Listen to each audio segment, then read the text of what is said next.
Hello， 大家好，15哥正在走遍全国所有2844个县，现在来到广西防城港市防城区，这是我走遍全国所有县的第94个县区。书接上一回，在钦州住了2晚，游览了钦南刘永福旧居、钦北的冯子材旧居等名胜古迹，品尝了一小部分钦州美食。因为实在太多了，吃不过来，还买了一些泥兴陶的茶壶茶具。现在依依不舍地离开，前往下一个县区——防城港市防城区。我选择的路线是从钦北区的宏发市场直接到防城区政府，不走高速，走的是228国道丹东线，全程才40多公里，非常近，1个小时左右就能到。顺便给大家科普一下，丹东县中的丹指的是辽宁丹东，东指的是广西东兴。好啦，钦北区拜拜，钦州拜拜。现在经过的是康熙岭镇，属于钦州钦南区。顾名思义，能取这个名字，多多少少跟康熙帝都有点关系。据说是康熙帝派大臣来这里视察，病逝于此。当地人在山上立了牌位，纪念这位大臣，称其为康熙宫。这座山呢，就叫做康熙岭。康熙岭镇的名字就是这么来的。这个镇的养虾、养鱼、养蚝产业比较出名。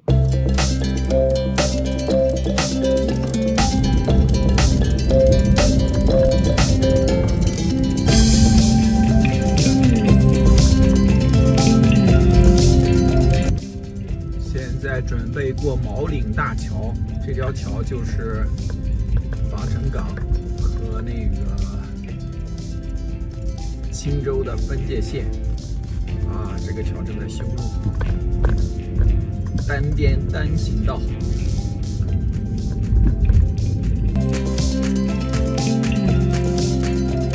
下边这条河就是毛岭江，过了毛岭江河就是防城港了，防城港的防城，现在已经进入到防城。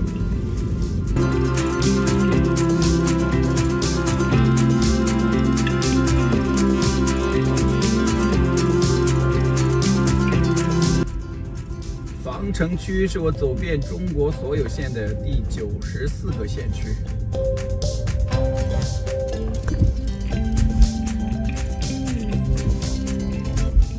这边的车还在等待，等这边放行了以后，这边才通行。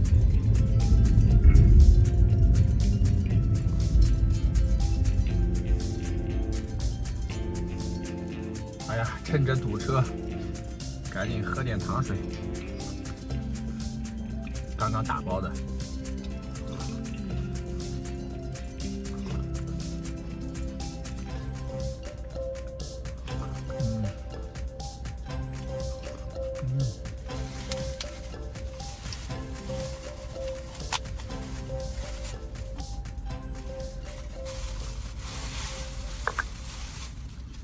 再吃一串卤味，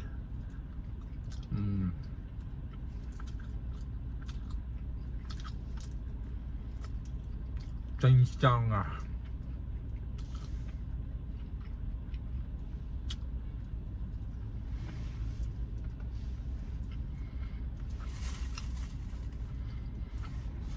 看来这还有排等呢啊！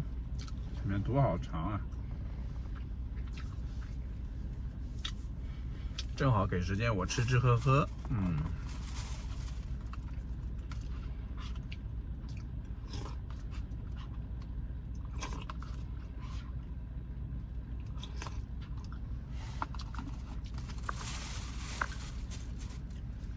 再来一串鹌鹑蛋。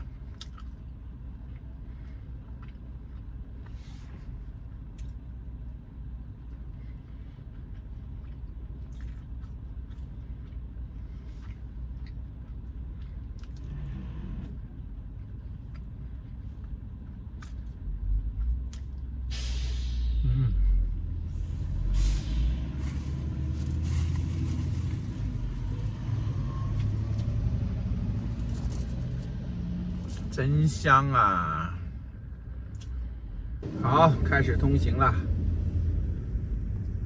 这里好多大车，228国道，哎，这是国道吗？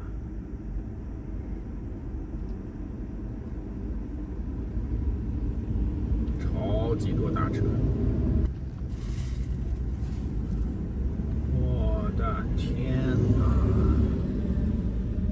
现在走的这条路叫做防清路，就是防城港钦州防清路。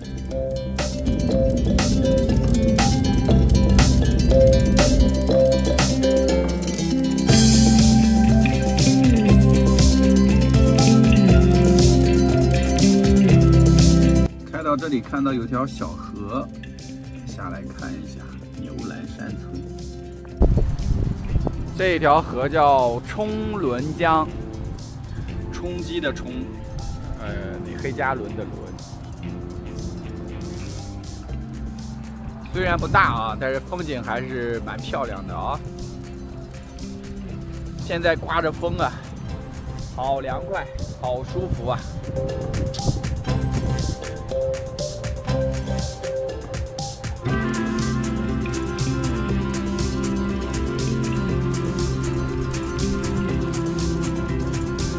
在这里，我把刚才打包的东西吃完。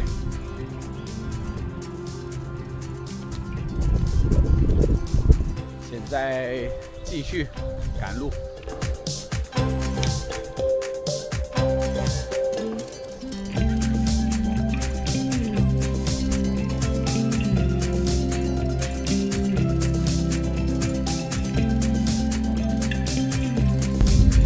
现在驶入了防城区的珍珠大道，这条路叫珍珠大道。为什么不是防城大道呢？左边这么大一个烂尾楼啊！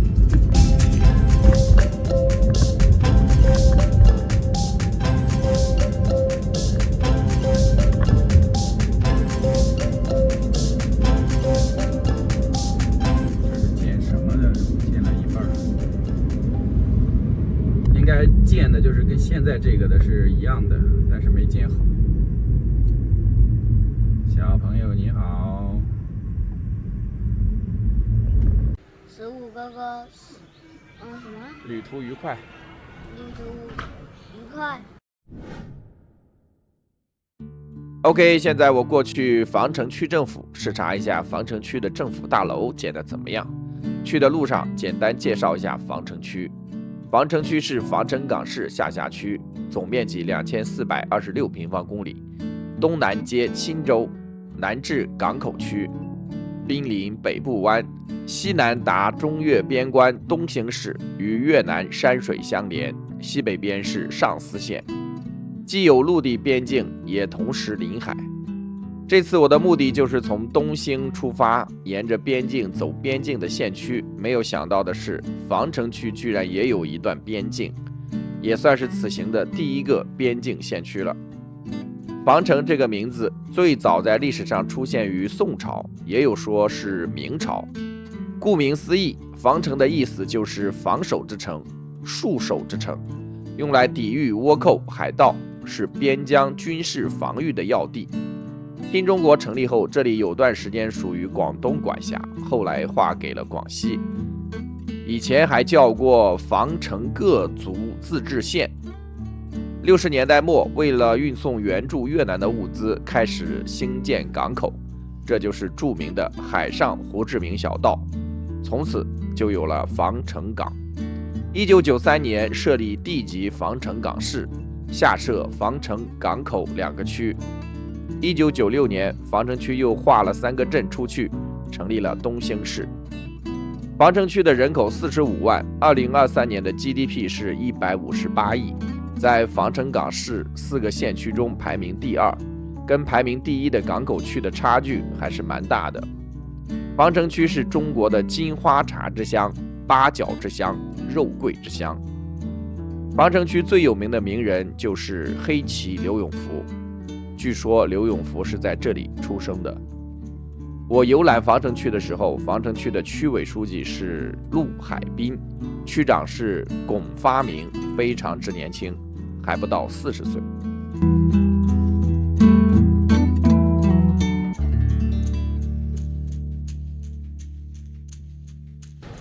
Hello， 大家好，15哥正在走遍全国所有2844个县。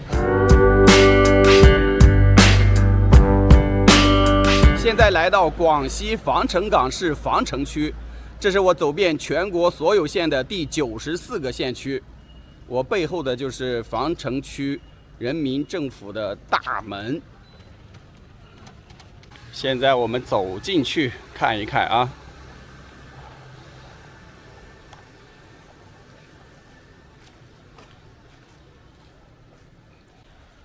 大门口是可以自由进出的啊。哎，这个设计的还是蛮奇怪的。大门口进来以后还有这个居民区啊，所以是可以自由进出的。它的前面呢还有一个门岗，那个才是正儿八经的区政府的大门。对，就是前面这里，前面才是大门。这边是居民区，这边是机关饭堂，这应该是机关大院，那些居民都住在这里吧。现在我就走到了这个门口，但是呢，这里是不给进去的啊。我就在这里远远的看一眼，这里边还是蛮大的地方。OK， 防城区打卡成功。小朋友，你们是几年级？我2年级，我也是。来，哎，人呢？怎么跑了？来，访问你一下，几年级？2年级。你就是住在这里的是吧？就住在这里边。今天是放假是吧？你能不能帮我讲一句？祝15哥旅途愉快。这个15哥哥。15哥哥。等一下，我说开始，你再来啊。哎呀，你坐这儿，你能不能站起来啊？好，站起来啊啊！来，你说那个祝15哥哥旅途愉快。祝15哥哥，什么？旅途愉快。旅途愉快。早日走遍全国所有的县。早日走遍全国所有的县。你说没事。什么？对，早日走遍全国所有的县。你说早日走遍全国，好吧？祝15哥哥早日走遍全国。好，来，好，走遍全国，好。走遍全国。前面祝15哥哥早日走遍全国。为什么？好，小心车。我猜的果然没错啊，他们原先这里呢就是分房给职工的，后来就有些人把它卖掉了，有些人还住在这里，所以呢这边就是变成了生活区。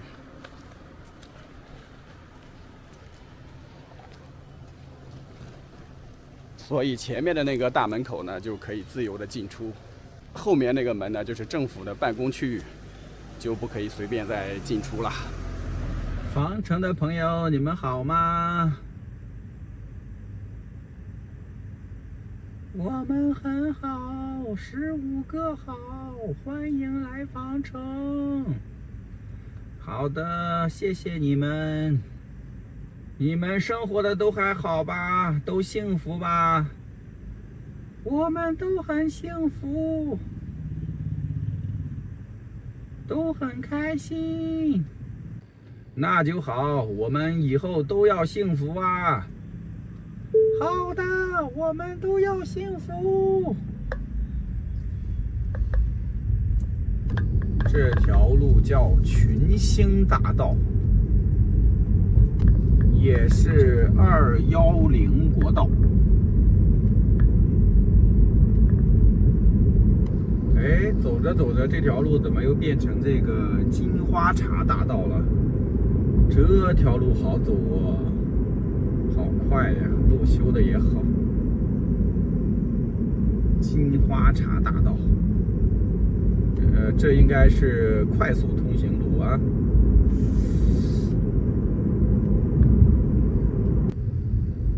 刚刚我在防城区政府那里和门卫小姐姐攀谈了一下，她就建议我住的话就住到防城港市政府的附近，说那里很繁华。然后呢，我就在那边订了一家酒店，订完以后才发现那家酒店属于港口区，就是市政府附近那一块都是属于港口区。现在就已经开到了港口区了，这边果然要繁华一些呀。这边应该比防城区要新好多，新城区。防城区整个就显得比较老城区，我猜啊。这楼多漂亮！今天晚上入住的酒店，什么港荣智能酒店，在一个繁华的商业区里边，对面就是瑞星，旁边是这个德城国际大酒店。哎呀，以后有钱来住这个酒店的大堂。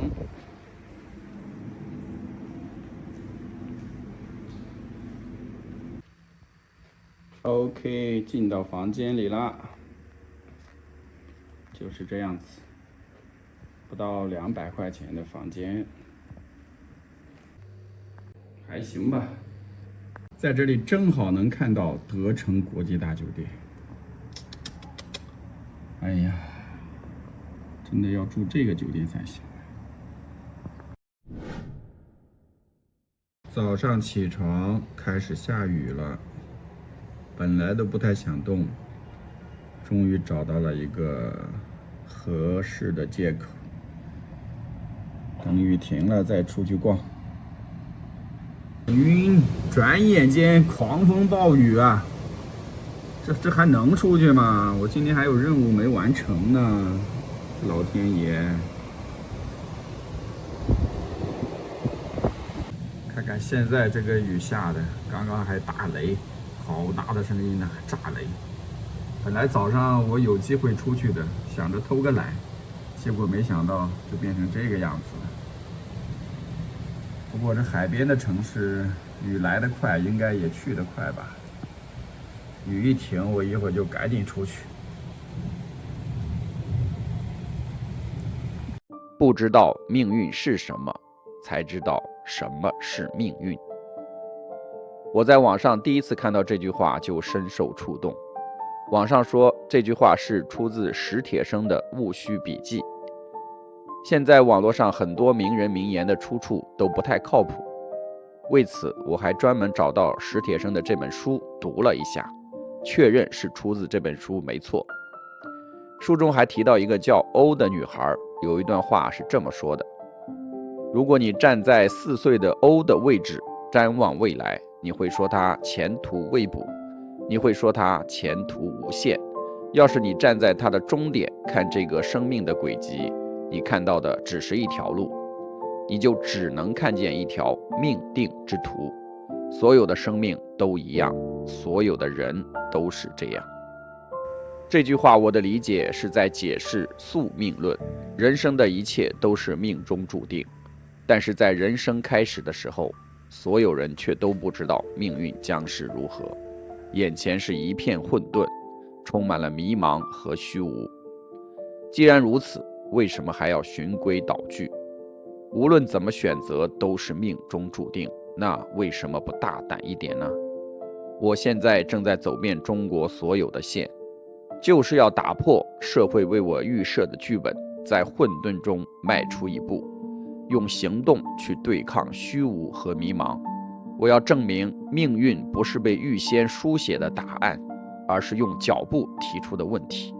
我要用游览2844个县城重构对命运的定义。它可能是个体在宏大文明脉络中的微小坐标，也可能是无数偶然选择堆叠出的必然。在我这里，命运不是名词，而是动词。我要在游览中国所有线的过程中，让命运的意义逐渐浮现。我要用我的手机拍下看到的每个线程，为命运添加新的注释。这趟人生旅行最终呈现的是一幅用2844个坐标点连成的自画像，以此来证明人可以通过创造未知，抵达对自己命运最深刻的理解。我看不清未来，因此我看到了未来。Hello， 15哥现在来到广西防城港市防城区防港路邮政支局啊，来这里进行我的主线任务，给我的通关文牒盖上邮戳。它这个邮局的营业时间是周一到周日都开门。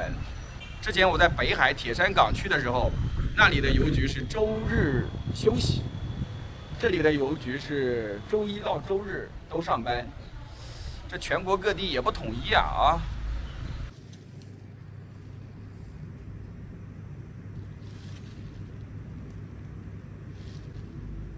就不要，对，就在这块啊。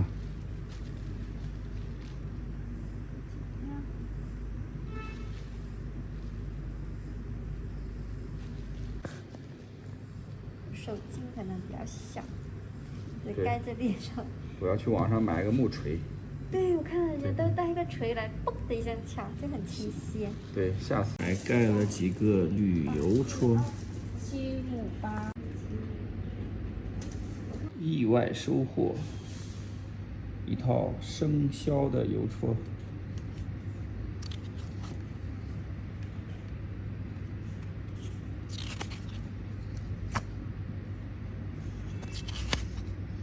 好漂亮。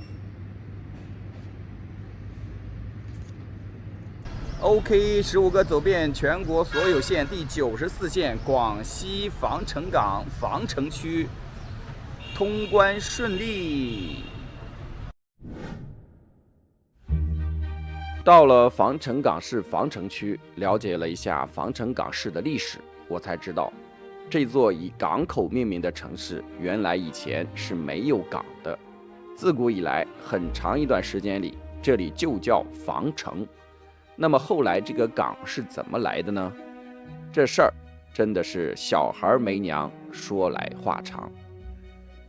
现在我准备去防城区的老街逛一逛，顺便跟不了解防城港的朋友讲一讲防城港的港到底是怎么来的。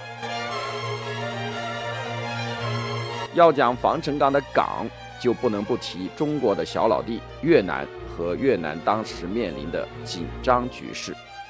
简单的讲，当时的背景是这个样子的：上个世纪60年代，越南爆发内战，北越和南越打得不可开交，美国支持的是南越，中国和苏联则支持北越。刚开始，北越在两大强国的加持下，战斗力爆表，打得南越节节败退。南越背后的大哥美国一看这样下去要完，好家伙，脑子一热，亲自下场，运来几十万美军加入战斗。美国对北越实施全面封锁，胡志明领导的北越一时间补给不足，陷入困境。就是在这种背景下，1968年3月22日，中越两国在北京签署了一个经济技术援助的协定。中国决定在北部湾西岸秘密建设战备港口，给北越运送物资，代号广西322工程。周恩来总理亲自批示，不论越南停战与否，防城港应即隐蔽扩建，限期完成。于是上万名建设者奔赴荒岛，在缺电缺水的艰苦条件下，仅用2年时间便建成2000吨级浮动码头和配套的仓储设施。1972年8月1日，防城港正式启用，成为海上胡志明小道的起点。这条隐蔽航线穿越美军封锁，通过35海里的短程运输，将16.19万吨粮食、武器和石油资源不断送至越南战场，帮助北越打跑了美国人，统一了越南。由于防城港在战时发挥的重要作用，越南授予防城港1级抗战勋章。时任越南交通运输部的部长潘种惠曾动情地评价道：“防城港是越中友谊的钢铁纽带。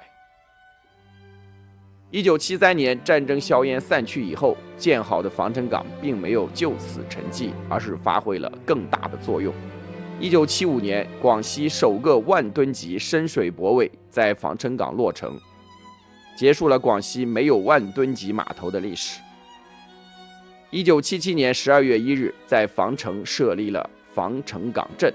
1983年10月1日，国务院批准防城港对外开放，这座曾经的战备港开始向世界张开怀抱。1993年，为了更大发挥防城港的作用，成立了地级防城港市，这点倒是跟北海市的建市历史很相似。刚开始，北海镇只是合浦县管辖的一个镇，后来也发展成了地级市，管着合浦县了。建市以后，防城港的港口发展按下了加速键，南防铁路贯通，20万吨级矿石码头投用，集装箱航线覆盖全球。至2023年，防城港已建成1吨级以上泊位52个，其中20万吨级泊位5个，货物吞吐量突破1.54亿吨，集装箱吞吐量达90万箱，成为我国西南连接东盟最便捷的出海通道。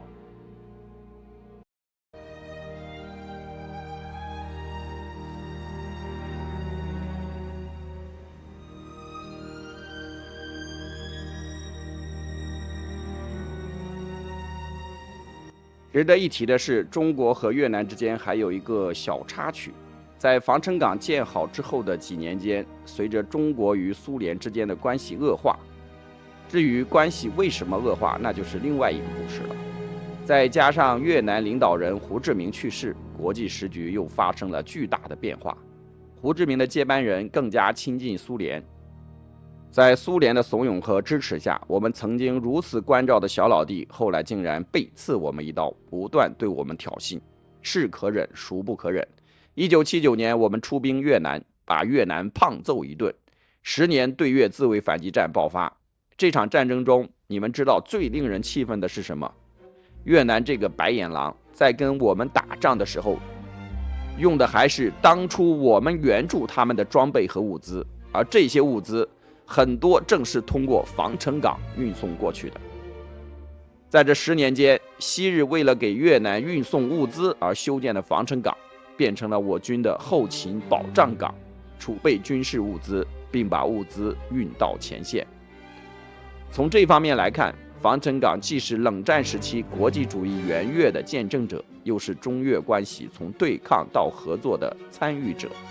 从荒岛战备码头到1吨国际大港的蜕变，折射了中国边疆从国防前线向开放前沿的战略转型，也隐喻着战争与和平交织的时代命题。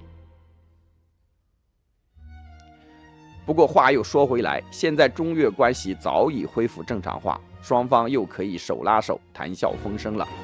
防城港因越南而生，成立短短几十年的时间，就已经见证中越关系的和和分分合合。不知道这个大家伙会不会跟我有一样的想法？虽说国家之间没有永远的朋友，只有永远的利益，但是朋友和敌人的转换是否可以慢一点，时间拉长一点？要不然真的会神经错乱的。听说这边有个老街，跑过来，应该就是这条街了啊，还是有些老的建筑的。逛一逛老街，成人用品，老街也有成人用品。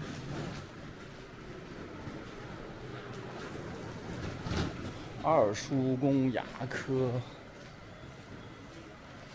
那个小吃店啊，就是这儿。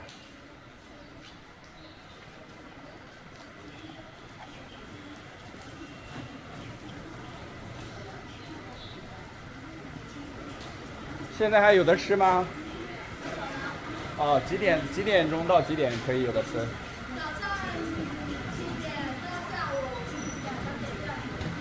哦，刚刚结束啊。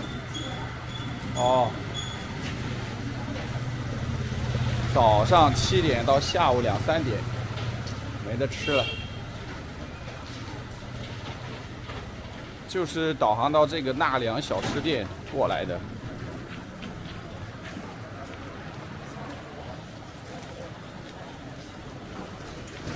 也没有什么特别好看的建筑啊。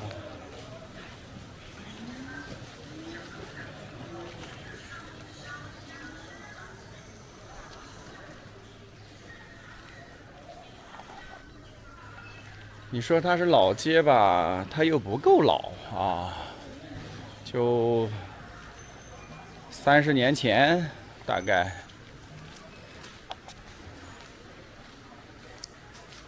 看看这，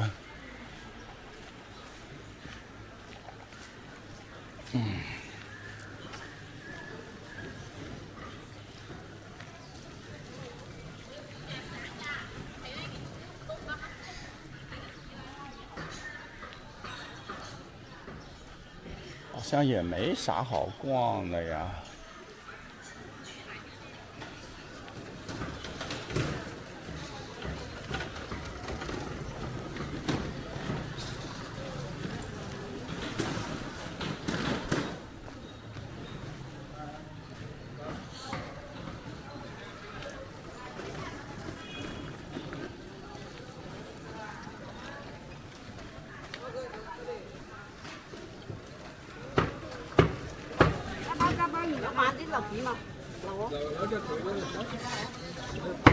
烧鸭，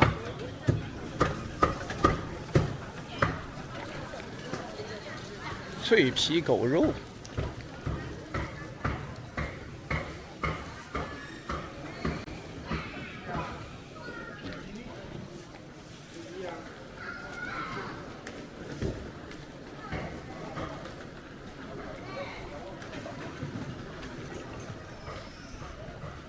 看一看这边。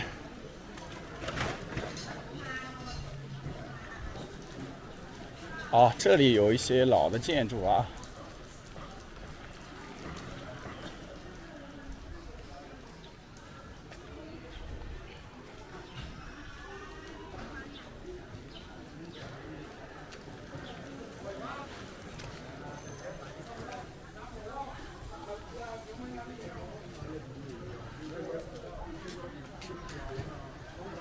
哦，这个比较老啊，这个建筑。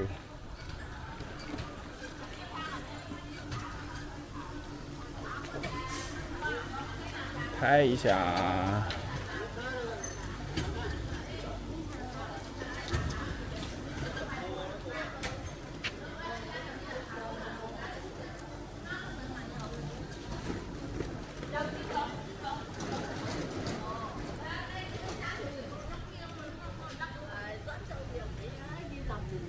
扫帚。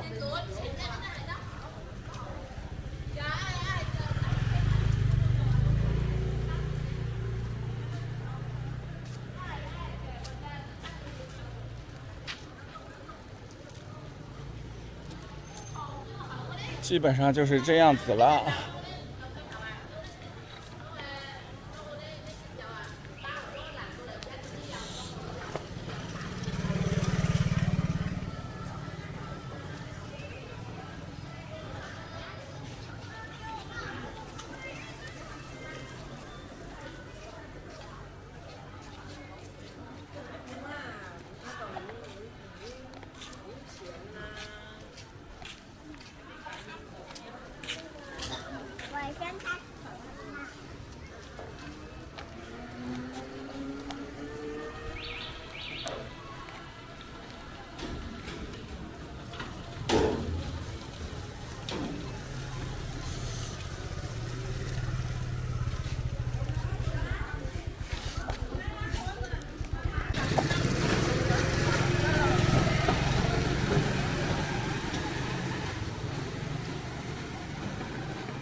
逛了一圈啊，这里并不是什么老街，应该说是旧街啊，比较旧。但说它多老吧，也没有多老。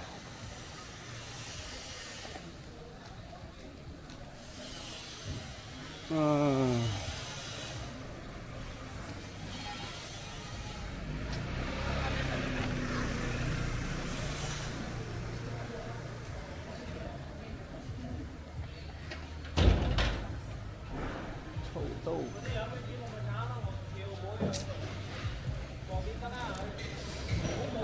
也没有什么特别好吃的。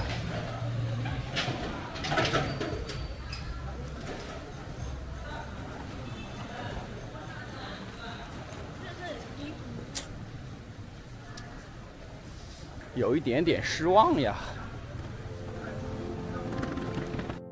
防城区的老街跟我想象中的老街完全不一样。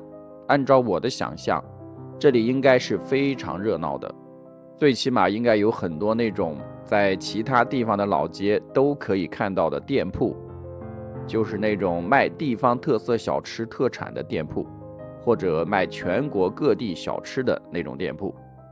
但是这里全都没有，这里完全保留了老街的原生态，没有一丝的商业痕迹，以至于我连想吃的东西都没吃上，饿着肚子逛了一个下午。有那么一二刻，我甚至怀疑是不是找错地方了。没有吃到美食，饿着肚子，我准备离开防城区。这次在防城区停留的时间还是太仓促了，防城应该还有很多好玩的地方都没去，应该还有很多的美食没有吃到。虽然我也不太清楚这里好玩的地方是哪里，这里的特色美食是什么。防城区应该是我走的第一个边境线，但是防城的边境我也没去到。不过我看了地图，等我从东兴市往平祥市走的时候，应该会经过防城区的纳良镇和洞中镇，期待会有意外的惊喜。